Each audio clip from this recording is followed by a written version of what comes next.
ndiye potawira patutandizo mumasauzo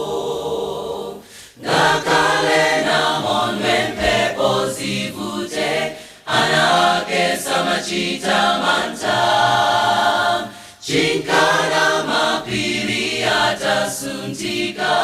sindigwerezeka likonse ndikonda kunena za mpulumutsi kwa ine iye alitumfali zonse wena ndi masula ndiri wamangina ine wena madiyanka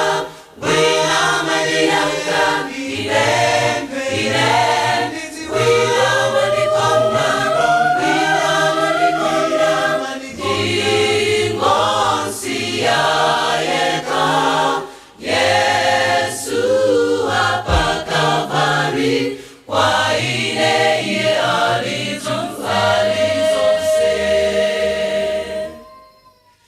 chinkana futoma Yesu achitika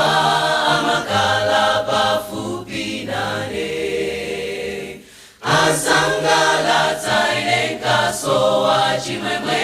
napukuta misonzi yonse achinjiriza ine mtunzi wa imfa mpaka ndikafike kwatuko ndikonda kunena za mpulumutsi kwa ine iye alitumfali zonse wena ndi masula